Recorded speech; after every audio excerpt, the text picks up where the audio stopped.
এই হাউজে কাউসারের তো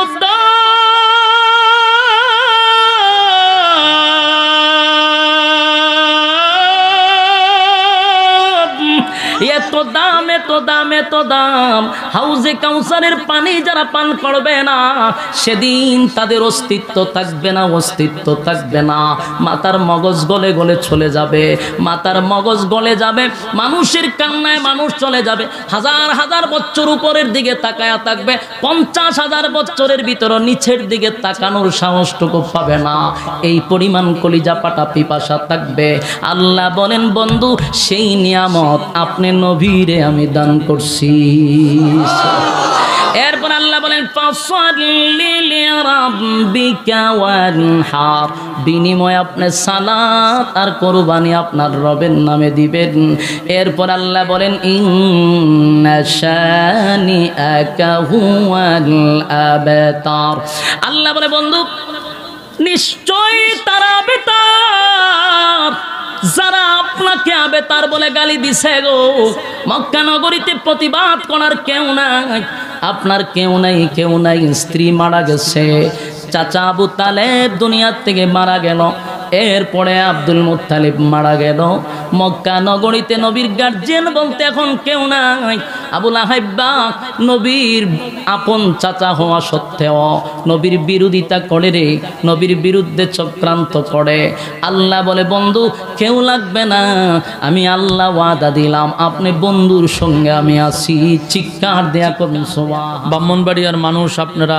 বিপ্লবী মানুষ আপনাদের গুণ হলো আপনারা আলেম প্রিয় মানুষ আপনাদের এই ব্রাহ্মণবাড়িয়া এটা ভিন্ন একটা জেলা সারা বাংলাদেশের মধ্যে এই জেলাটাকে চিনে না এমন কোনো দেশ বাংলাদেশ নাই যে যেখানে ব্রাহ্মণবাড়িয়া চিনে না হবিগঞ্জ চিনতে ভুল হইতে পারে কিন্তু ব্রাহ্মণবাড়িয়ার চিনে তো এই জন্য আপনারা মানে বিপ্লব জন্ম দেন সুতরাং আপনাদেরকে আমি ওয়াজ করা লাগবে না আপনারা পরিবেশটা সুন্দর করে দেন যেন আমি কথা বলতে পারি আর ওই যে সাইনবোর্ড যাদের গলায় লাগাইল তোমাদের দায়িত্ব হইলো বাচ্চারা যেন আশেপাশে না থাকতে পারে জোরে জোরে চিল্লাচিল্লি যেন না করে ওই যে চিল্লাইতেছে দৌড়াই এদেরকে একটু দূরে পাঠায় দাও বসেন আমি আপনাদের সামনে কোরআনের সবচেয়ে ছোট্ট সূরা এরপরে আর কোনো ছোট সূরা নেই তেলাওয়াত করছি আপনাদের সামনে কমপ্লিট সূরাটা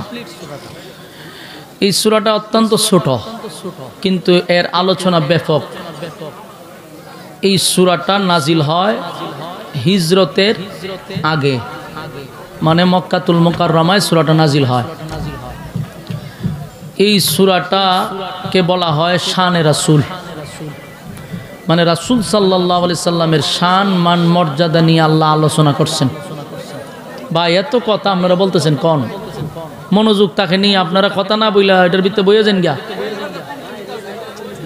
বোঝা যা কয়েক লক্ষ মানুষ হয়েছে এমন চিল্লাচিল্লি শুরু হয়েছে সুন্দরভাবে আপনারা বসে যান আপনারা যত নীরব হবেন তত কথা গুছালো হবে কথা এলোমেলো হবে না আপনারা বসে যান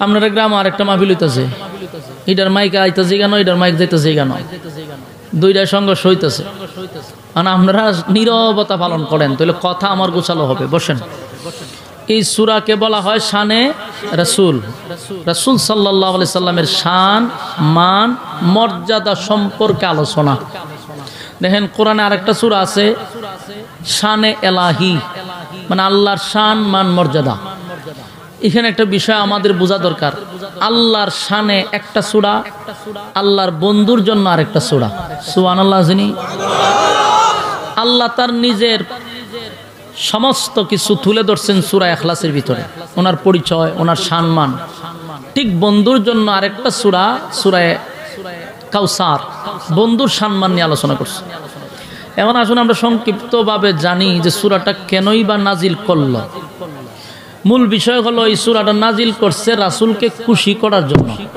রাসূলকে আনন্দ দেওয়ার জন্য সান্ত্বনা দেওয়ার জন্য তাহলে কেন সান্ত্বনা দিল রাসূল আরবি সাল্লাল্লাহু আলাইহি সাল্লাম যখন কালেমার দাওয়াত দিত পিছনে সাপোর্ট দেওয়ার না লোক ছিল না যারা সাপোর্ট দিত এর মধ্যে প্রথম অবস্থান হলো নিজের স্ত্রী আম্মাজান খাদিজাতুল কুবরা রাদিয়াল্লাহু তাআলা আনহা স্ত্রী হওয়ার পরেও গার্জেন হিসাবে ওনাকে সাপোর্ট করছে, সর্বদিক দিয়ে ওনাকে পরামর্শ দিছে।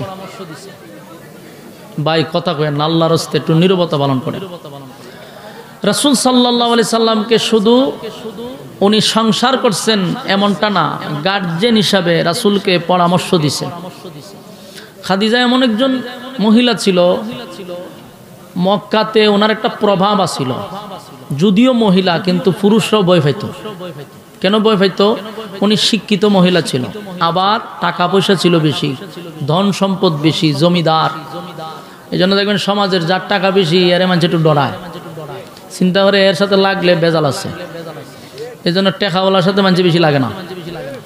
আম্মাজান খাদিজার প্রচুর টাকা পয়সা ছিল, আবার শিক্ষিত, আবার উচ্চ বংশের সম্ভ্রান্ত পরিবারের। তো মক্কার অনেক মানুষ ওনার সাথে কথা বলতে গেলে ভয় পাইত, এই কারণে যে উনি তো শিক্ষিত, কথা বইলেও পারতো না, আবার টাকার জোরও ছিল, আবার পরিবারের দিক দিয়া উচ্চ বংশের মহিলা ছিল। তাই ওনার সামনে রাসূলকে কিছু বলার সাহস কারো ছিল না। একটা। 2 নম্বর হলো, আর একটা সবচেয়ে বড় সাপোর্ট ছিল ওনার আপন চাচা আবু তালেবের পক্ষ থেকে। উনি ওনারা সাপোর্ট করছেন। মক্কার মানুষ যতই বিরোধিতা করুক, কিন্তু আবু তালেব থাকতে আল্লাহর রাসূলের উপরে হাত তুলতে পারছে না। এই সাহস কারো ছিল না, কারণ আবু তালেব যদি তরবারি তুলছে তো তরবারি দিয়ে একজনের ফয়সালা কইরা লামাইছে। এত মারাত্মক পাওয়ার ছিল আবু তালেবের। 2 জন ব্যক্তি ছিল রাসূলকে সব সময় দিনের কাজে সাপোর্ট দিত। এর মধ্যে আবু তালেব, উনি কিন্তু ঈমান আনে নাই, কিন্তু ঈমানের কাজে কেউ বাধা দিলে আবু তালেব সবার আগে দাঁড়াইছে। সুবহানাল্লাহ। তো রাসূল সাল্লাল্লাহু আলাইহি সাল্লামের একটা সময় ছিল অত্যন্ত কষ্টের, খুব কষ্টের ছিল, যখন আম্মাজান খাদিজা দুনিয়া থেকে বিদায় হয়ে গেছে। এটা রাসূলের জন্য অত্যন্ত ব্যথার বিষয় ছিল, কষ্টের বিষয় ছিল। খাদিজা দুনিয়ার থেকে চলে যাওয়ার পরে রাসূল একেবারে ভেঙে পড়ছে, কারণ দুঃখের কথা, সুখের কথা স্ত্রীর কাছে শেয়ার করত, আর আম্মাজান ওনাকে সান্ত্বনা দিত। একটা সাইড রাসূলের শেষ, এটা নিয়ে রাসূল এমনিতেই কষ্টে আছে। অন্যদিকে রাসূল সাল্লাল্লাহু আলাইহি সাল্লামের 4 জন ছেলে ছিল, একে একে 4 জন ছেলে দুনিয়ার থেকে বিদায় হয়ে গেছে। আপনারা একটু ঠান্ডা মাথায় চিন্তা করেন, নিজের স্ত্রী সবচেয়ে কাছের, উনিও চলে গেছে। সবচেয়ে কলিজার টুকরা সন্তান একে একে 60 জন চলে গেছে। একজন বাবা হিসাবে রাসূলের কতটুকু কষ্ট, একজন স্বামী হিসাবে কতটুকু কষ্ট। এর কিছুদিন যেতে না যেতেই রাসূলের সবচেয়ে যিনি সাপোর্ট করতেন আবু তালেব, উনিও বিদায় হয়ে গেছে। এখন রাসূলকে আর সান্ত্বনা দেওয়ার জন্য, রাসূলকে সেভ করার জন্য মক্কাতে তখন আর ওইরকম কোনো পাওয়ারফুল ব্যক্তি ছিল না। এতদিন তো বেঈমানরা শুধু গালমন্দ করত, টাচ করতে পারে নাই, কিন্তু এখন তো আবু তালেব নাই। এই পরিস্থিতি রাসূল কতটুকু কষ্টে, আল্লাহর রাসূল কষ্টে ভারাক্রান্ত মন, মক্কাতে শান্তি পাইতেছে না। দাওয়াত দিতে গেলে এখন ডাইরেক্ট হামলা করে। আগে তো ডাইরেক্ট হামলা করছে না, এখন ডাইরেক্ট হামলা করে, সিজ দেয় একটা। এটা আউটফুটে মনে হয়, আর নাইলে এখানে হইতে পারে। সম্মানিত শুধু তাহলে আউটফুটে বাড়ান, এইদিকে মনে সিজ দিতেছে। আপনি আউটফুটে কমাইছেন কেন? ওই দিকে একটা মাহফিল, ওইটার আওয়াজ দিয়ে কত সুন্দর আয়। সাউন্ড বাড়াইতে হইব, সাউন্ড বাড়াইতে হইব। হ্যাঁ, গ্রামের মানুষ তো শুনতে হইব। সম্মানিত শুধু এই 2 জন ব্যক্তি যখন মারা গেছে, তখন আমরা চিন্তা করেন রাসূল কতটুকু কষ্টে আছে। মক্কাতে এখন দাওয়াত দিতে গেলে আগে তো গালি দিত, এখন ডাইরেক্ট হামলা করে, রাসূলরে মারধর করে, সাথী সঙ্গীদেরকে তো মারতেই আছে, নিজেও এখন হামলার শিকার। কষ্টে বুক বড়া বেদনা লইয়া চিন্তা করলো মক্কার পরিস্থিতি এখন বেশি ভালো না, থমথমে পরিবেশ। ঠিক আছে, তাহলে আমি দূরে কোথাও যাই, ওখানে গিয়ে দিনের দাওয়াত দিয়ে আর এই জায়গাটা আপাতত শান্ত হোক। তাই মক্কা ছেড়ে গেছে তায়েফে। ইতিহাস আপনারা জানেন, বোঝানোর জন্য বলছি। তায়েফে গেল দিনের দাওয়াত দেওয়ার জন্য। সেখানে গিয়েও রাসূল কিন্তু রক্তাক্ত হইছে। রাসূল শান্তভাবে সুষ্ঠুভাবে দাওয়াত দিতে পারে নাই, ওই হারাও মারছে, রক্তাক্ত করছে রাসূলকে। শরীরের এমন কোনো জায়গা নাই যেখানে রাসূলের আঘাতের চিহ্ন পড়ে নাই, এত রক্ত জড়াইছে। শেষে ওখান থেকে রাসূল রক্তাক্ত অবস্থায় মক্কায় আবার ফিরে আসছে।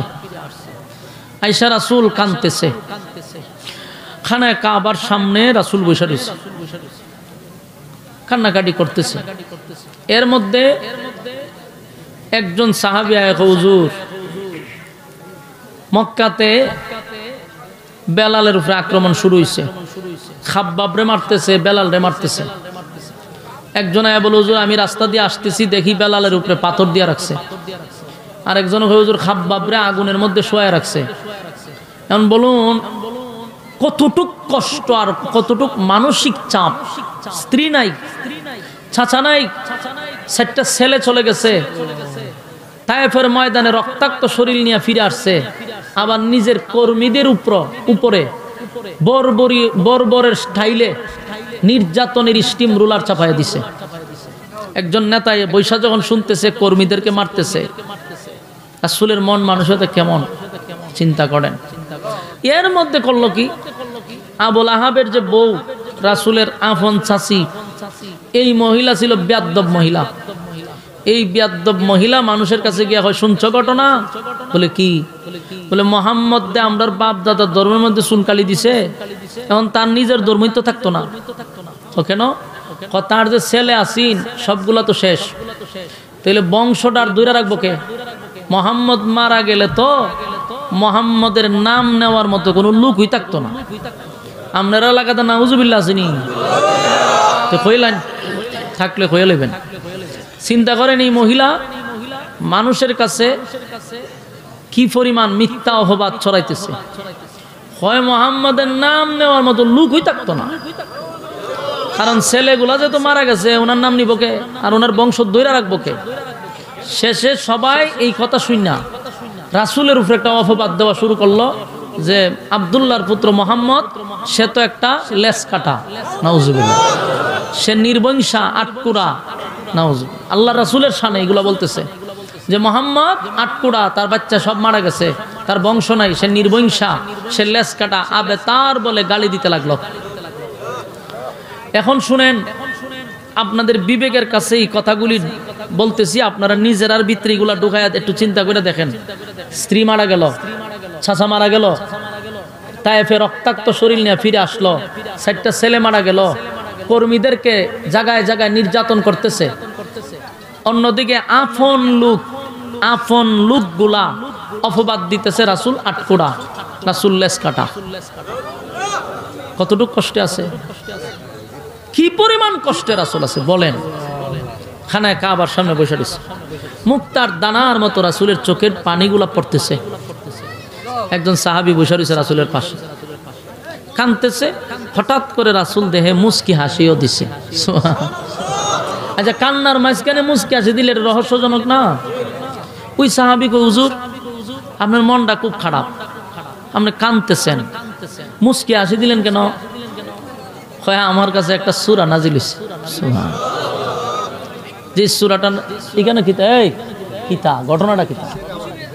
তোমরা যে নির্যাতন করতেছ, এমাদা আলোচনা, হেমাদা আওয়াজ, এমাদা চিল্লাচিল্লি, আমার দাঁড়াইয়া করতেছ, আমার পরে তোমরা চিল্লাচিল্লি করো, শেষ করতে দাও। এখন দেখেন ওই সাহাবী কইল যে আপনি হুজুর কানলেন, ওহন দিয়ে আবার হাসতেছেন। রাসূল কয় সূরা নাজিল হইছে, আর এই সূরাটার নাম হলো সূরা কাউসার। সুবহানাল্লাহ। এই হলো নাজিলের মূল কারণ। ঘটনাটা বোঝার চেষ্টা করেন। যখন সবচেয়ে কষ্টে বুক ভরা বেদনা নিয়ে রাসূল চোখের পানি ঝরতেছিল, আল্লাহ তখনই জিব্রাইলকে পাঠাইয়া সূরা কাউসার নাজিল করার কারণটা কি? রাসূলকে সান্ত্বনা দেওয়ার জন্য আল্লাহ নাজিল করেন, ইন্না আ'তাইনাকাল কাউসার ফাসাল্লি লিরাব্বিকা ওয়ানহার إن শানিআকা হুয়াল আবতার। সূরা কাউসার আল্লাহ রাব্বুল আলামিন তখন মক্কাতুল মুকাররমায় খানায় কাবার সামনে রাসূল বসা ছিল, বারাক্রান্ত মন নিয়া, বুক ভরা বেদনা লইয়া পয়গম্বর যখন বসে বসে মুক্তার দানার মতো চোখের পানিগুলা ছেড়ে দিয়া কান্না করতে লাগলো। আল্লাহ বলেন, বন্ধু সব বরদাস্ত করতে পারি গো, আপনি নবীর চোখের পানি আমি আল্লাহ বরদাস্ত করতে পারি না। আপনি কেন কাঁদলেন? কোন কারণে কাঁদলেন পয়গম্বর? কেন কাঁদেন? কেন কাঁদেন? কেন কাঁদেন? মক্কার মানুষ আপনারে গালি দেয়, এই জন্য আপনি কাঁদেন না? বন্ধু আপনি কাঁদেন না। মানুষ আপনারে আবেতার বলে গালি দেয়, এই জন্য কাঁদেন না? বন্ধু আপনি কাঁদেন না। রক্তে রঞ্জিত হয়েছেন, এই জন্য কাঁদেন না? বন্ধু কাঁদেন না। আল্লাহর নবী বলেন, মালিক আমি তায়েফের ময়দানে রক্তাক্ত হয়েছি, বেহুশ হয়ে পড়ে গেছি, আঘাতে আঘাতে আমি বেহুশ হয়ে গেছি, ওটা শরীরটা রক্তে রঞ্জিত হইছে, এরপরও আমি কান্দি নাই। আমার স্ত্রী মারা গেছে, এই জন্য আমি কান্দি না।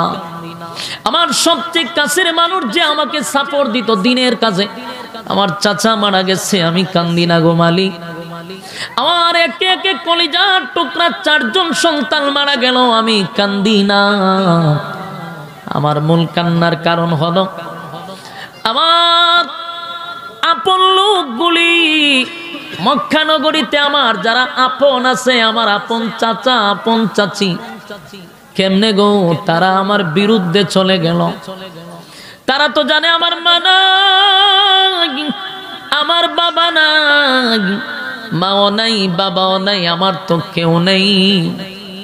আমারে গালি দিলে তারা প্রতিবাদ করার দরকার ছিল, কিন্তু কষ্ট লাগে। আমার আপন লোকগুলা মানুষের কাছে হেঁটে হেঁটে গিয়া কয় আমি আটকোরা, আমি নির্বংশা, আমার বংশ নাই, আমি দুনিয়া থেকে বিদায় হয়ে গেলে আমার নাম বলার কেউ থাকবে না।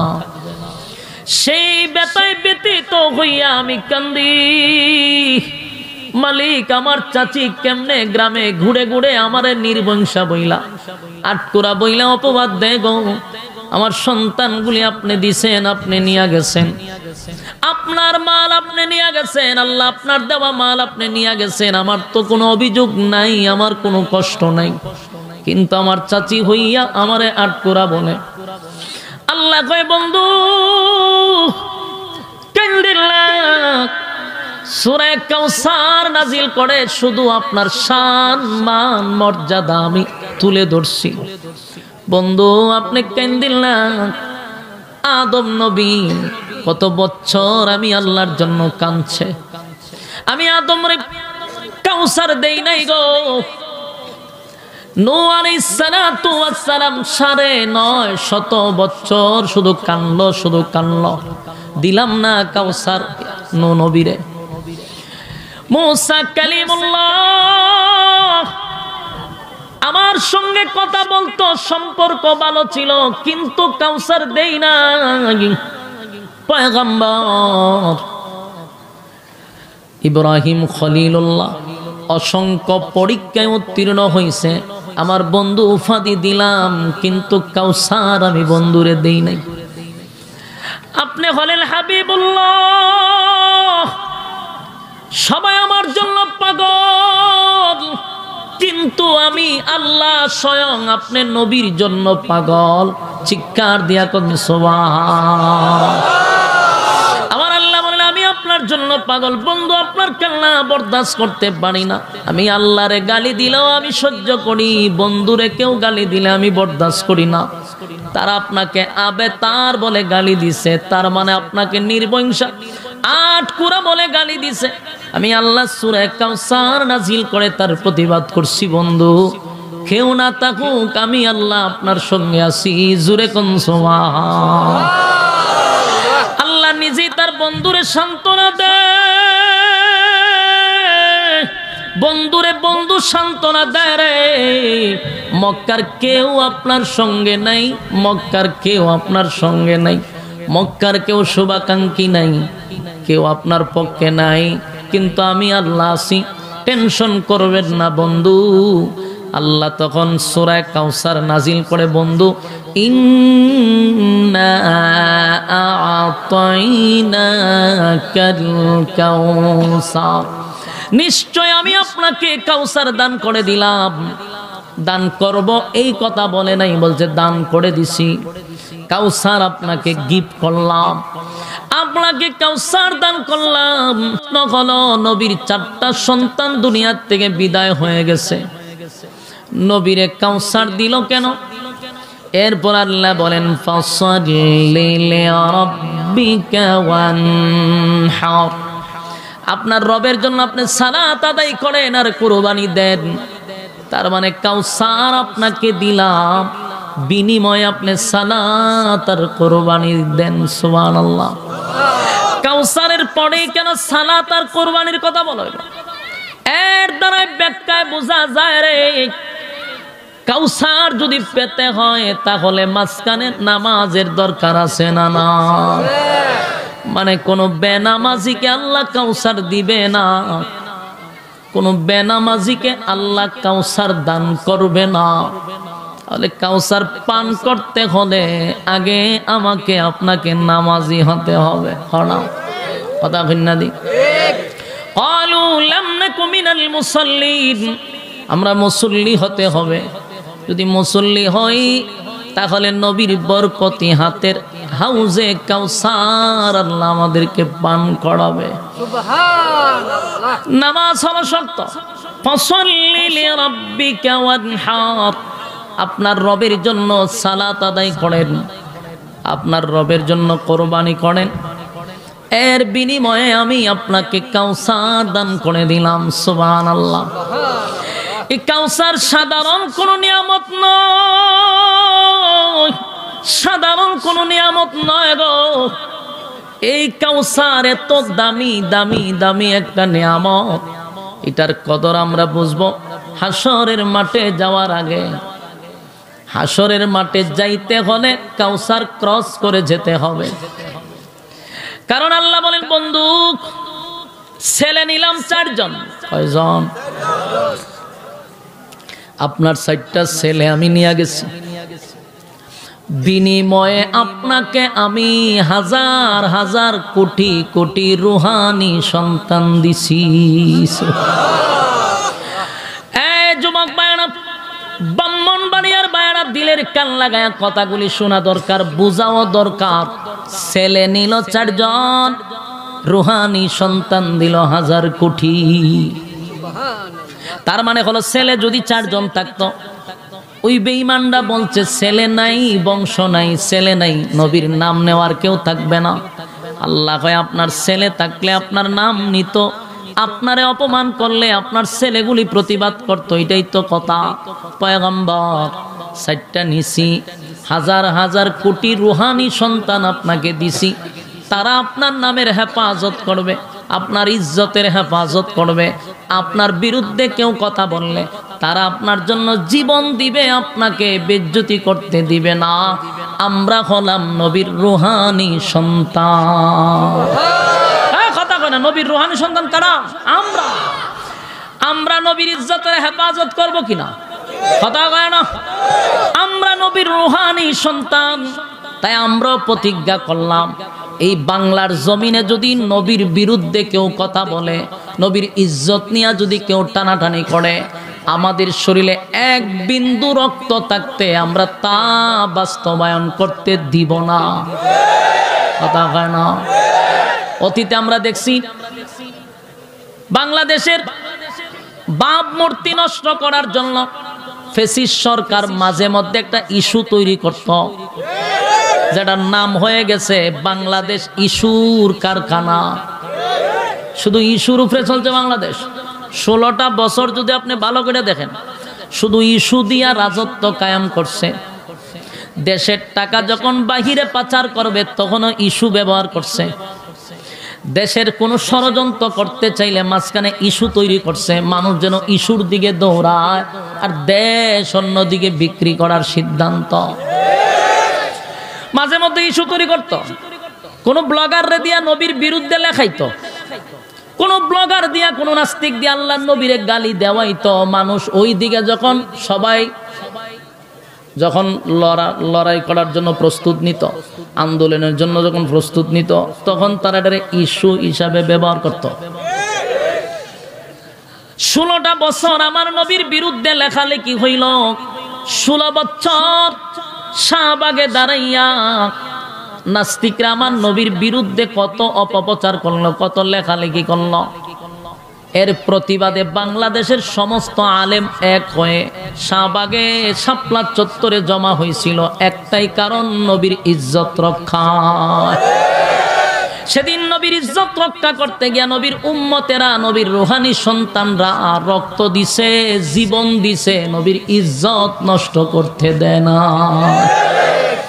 যেখানেই নবীর ইজ্জত নষ্ট হবে সেখানে রুহানি সন্তানরা জীবন দিয়া হলেও নবীর ইজ্জত রক্ষা করবে রে। এখন আমরা কঠিন হুঁশিয়ারি দেই, যদি বাংলাদেশের নেক্সট টাইমে কোনো নাস্তিক আর কোনো মুরতাদ আর কোনো রাম বামদের দালাল যদি আমার নবীর বিরুদ্ধে লিখতে চায়, এখন তো আর আম্মাজানের দুনিয়া নাই, ঠিক নেই। এখন আর প্রশাসনের অপেক্ষা আমরা করব না, আমরা নিজেরাই পাড়ার তলে ফালাইয়া জিব্বা টান দিয়া সিরা কুত্তার নাস্তা বানায়া দিব। কথা কন না কা?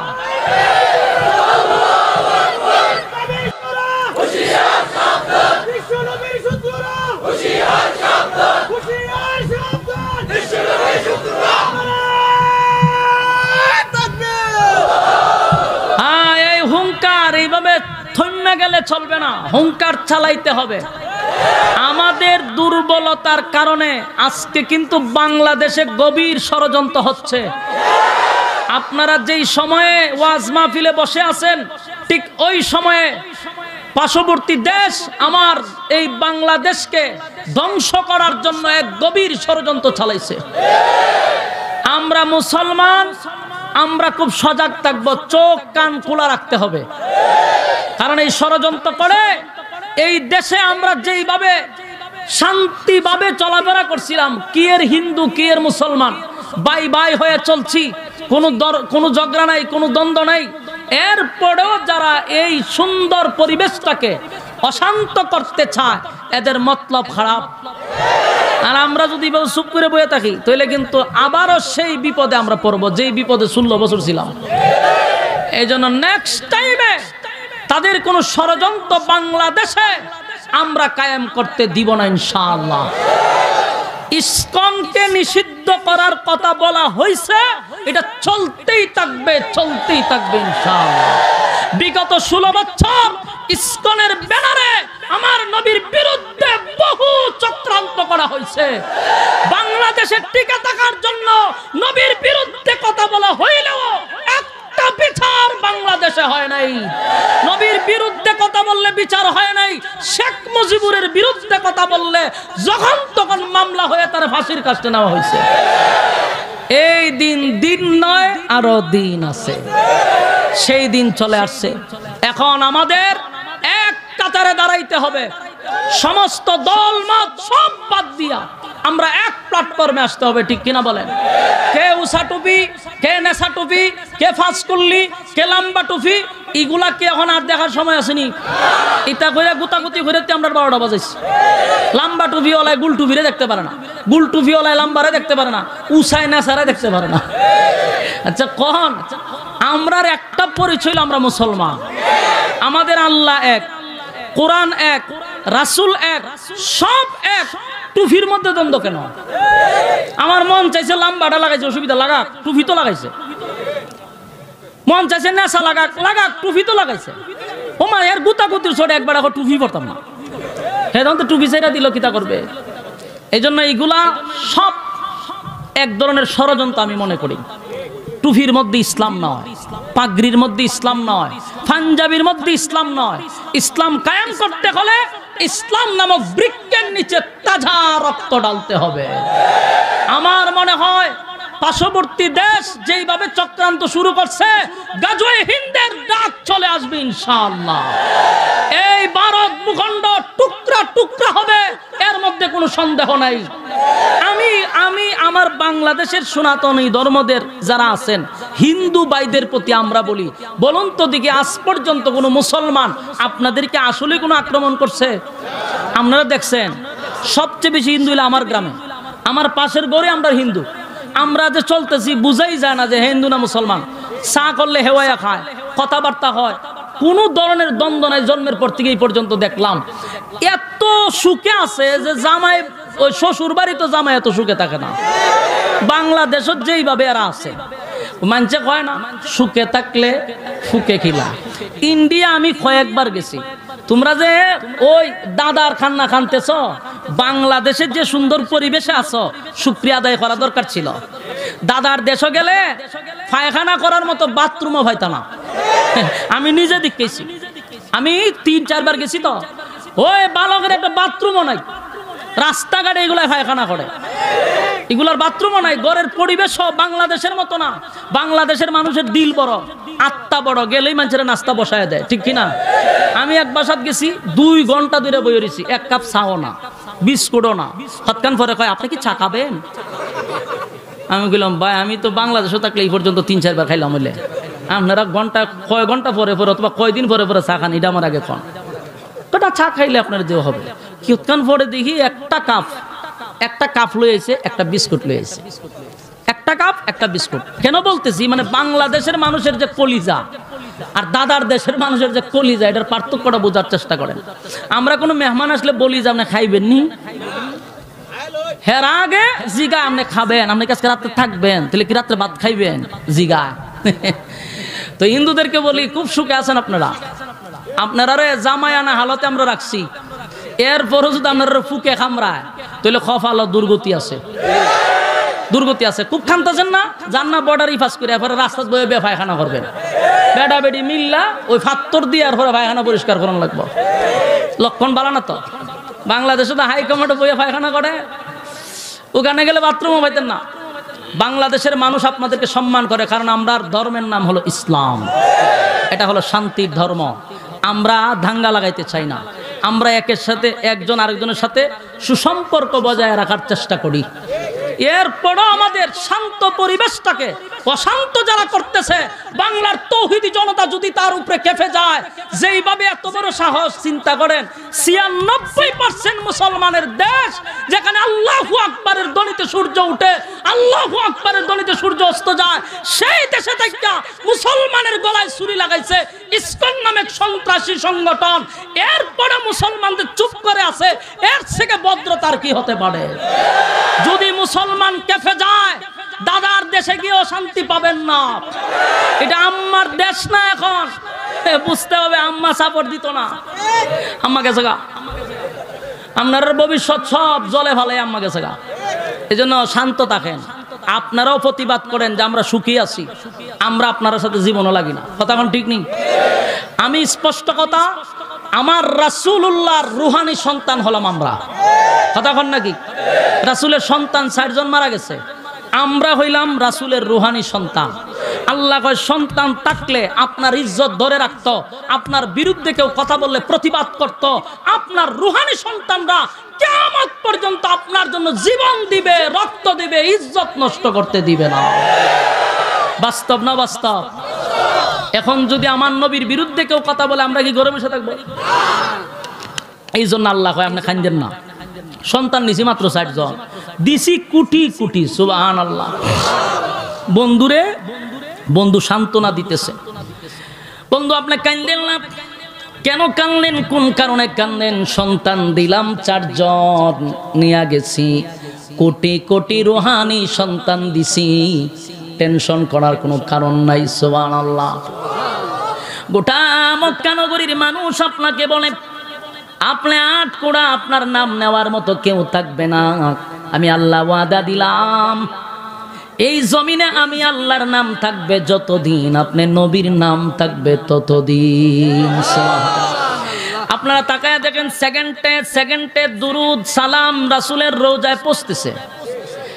এই সূর্য যখন উঠে যায় তখন থেকে নিয়া, সূর্য যখন অস্ত যায় তখন থেকে নিয়া একটা সেকেন্ডের জন্য নবীর দুরূদ বন্ধ হয় না।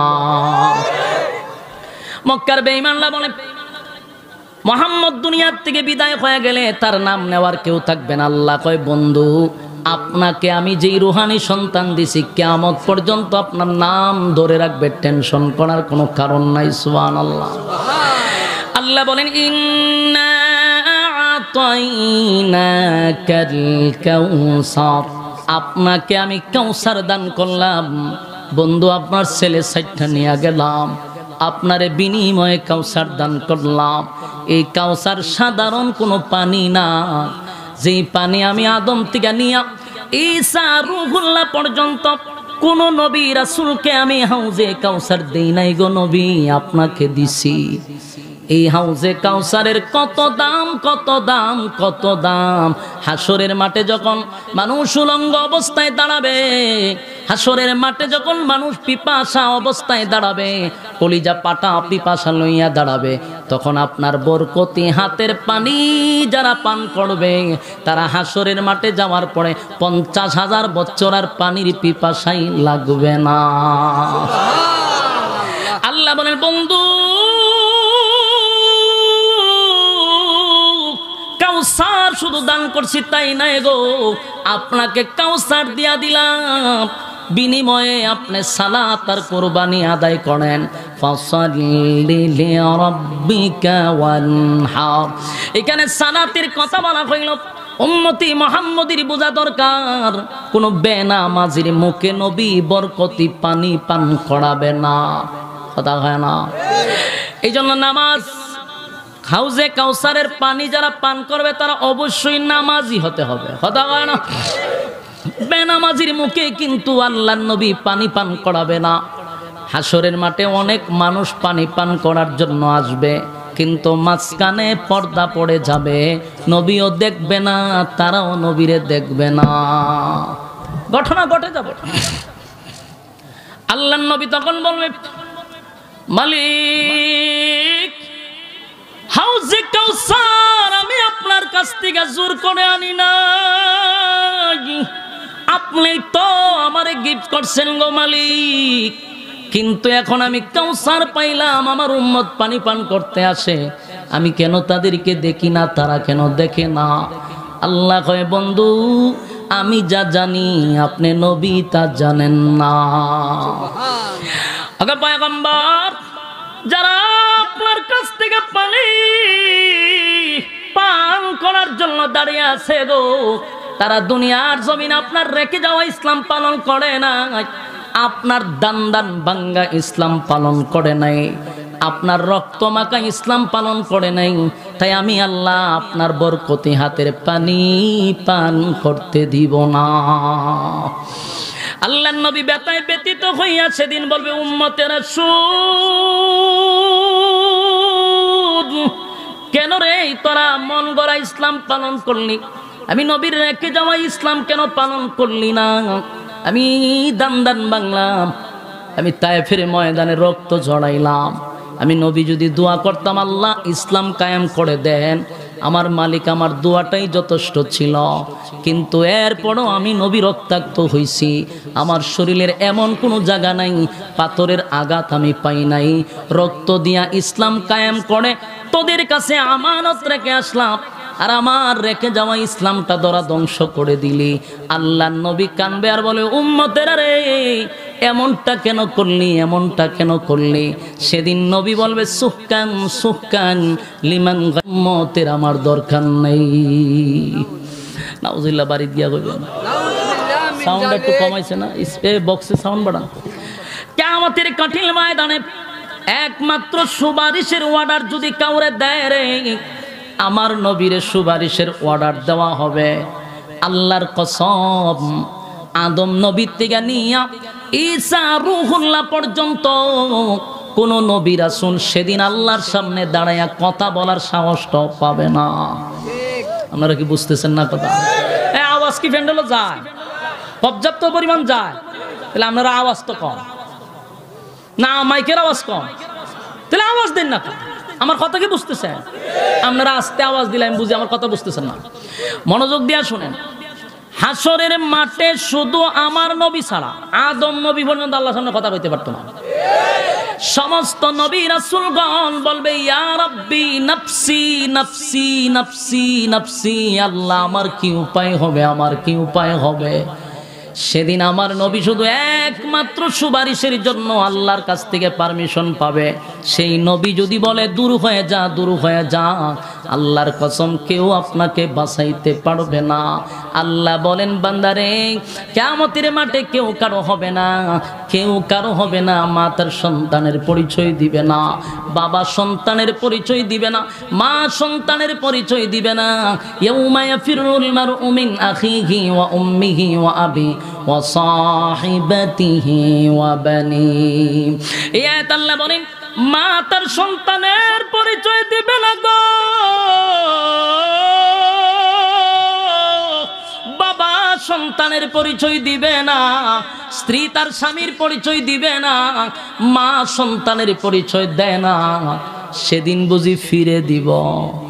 কথা হইন না, না সেদিন ফিরেও ভয়ে কাঁপতে থাকবে। কারণ কত মানুষের গরু আর ছাগল খাইয়া অপরাধী বেরিয়েছে, কত মহিলার মুরগের ডিম খাইছে, কত মহিলার মুরগের ডিম খাইছে, মুরগ খাইছে। সেই জবাব কেমনে দিবে? সেও বলবে ইয়া রাব্বি নাফসি, উপায় নাই।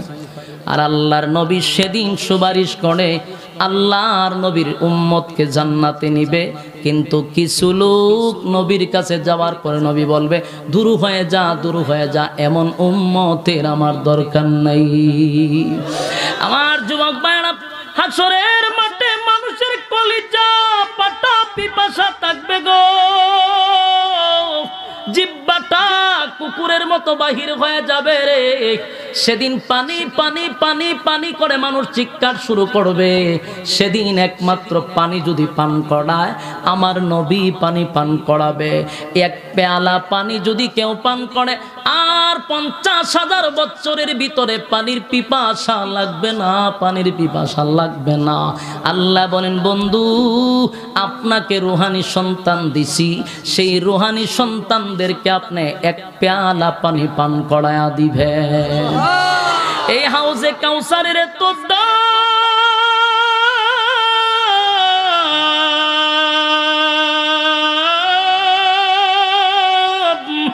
এত দাম, এত দাম, এত দাম। হাউজে কাউসারের পানি যারা পান করবে না সেদিন তাদের অস্তিত্ব থাকবে না, অস্তিত্ব থাকবে না। মাথার মগজ গলে গলে চলে যাবে, মাথার মগজ গলে যাবে, মানুষের কান্নায় মানুষ চলে যাবে। হাজার হাজার বছর উপরের দিকে তাকায়া থাকবে, 50,000 বছরের ভিতরে নিচের দিকে তাকানোর সাহসটুকু পাবে না। এই পরিমাণ কলিজা পাটা পিপাসা থাকবে। আল্লাহ বলেন বন্ধু সেই নিয়ামত আপনি নবীরে আমি দান করছি। এরপর আল্লাহ বলেন ফাসাল্লি লিরাব্বিকা ওয়ানহার, বিনিময়ে আপনি সালাত আর কুরবানি আপনার রবের নামে দিবেন। এরপর আল্লাহ বলেন ইন্না শানিআকা হুয়াল আবতার। আল্লাহ বলে বন্ধু নিশ্চয় তারা আবেতার যারা আপনাকে আবেতার বলে গালি দিছে গো। মক্কা নগরীতে প্রতিবাদ করার কেউ নাই, আপনার কেউ নাই, কেউ নাই। স্ত্রী মারা গেছে, চাচা আবু তালেব দুনিয়ার থেকে মারা গেল, এরপরে আব্দুল মুত্তালিব মারা গেল। মক্কা নগরীতে নবীর গার্জিয়ান বলতে এখন কেউ নাই। আবু লাহাব নবীর আপন চাচা হওয়া সত্ত্বেও নবীর বিরোধিতা করে রে, নবীর বিরুদ্ধে চক্রান্ত করে। আল্লাহ বলে বন্ধু কেউ লাগবে না, আমি আল্লাহ ওয়াদা দিলাম আপনি বন্ধুর সঙ্গে আমি আছি। চিৎকার দেয়া করুন সুবহান। আল্লাহ বলেন তারা আপনাকে আবেতার বলে গালি দিছে গো নবী, আমি আল্লাহ বরদাস্ত করতে পারি না, প্রতিবাদ করলাম, প্রতিবাদ করলাম। ইন্না শানিআকা হুয়াল আবতার। আল্লাহ বলেন নিশ্চয়ই তারা আবে তারা নির্বংশা, তারা লেস কাটা। যারা আপনাকে বলছে আবে তারাই আবে তার, যারা বলছে লেস কাটা তারাই লেস কাটা।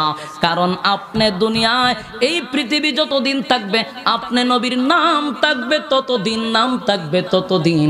আবু লাহাবার নাম কেউ নিবে না, আবু জাহিল্লার নাম কেউ নিবে না, উতবা উতাইবার নাম কেউ নিবে না। ইতিহাস খুলে দেখুন, আবু জাহেল কারো নাম আছে, উতবা কারো নাম আছে, আবু লাহাব কারো নাম আছে, কিন্তু আমার নবীর নাম মুহাম্মদ সাল্লাল্লাহু আলাইহি ওয়াসাল্লাম।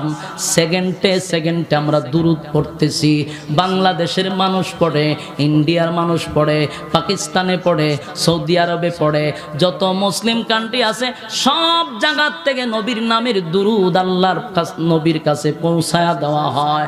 তাই কিয়ামত পর্যন্ত আল্লাহর নাম থাকবে যতদিন, নবীর নাম থাকবে ততদিন। জুরে কোন ঠিক কিনা? আমরা হলাম নবীর রূহানি সন্তান। জুরে কোন আমরা নবীর কি সন্তান? নবীর রূহানি সন্তান কারা কারা হাত তুলে দেখায়া দে। লিল্লাহে তাকবীর।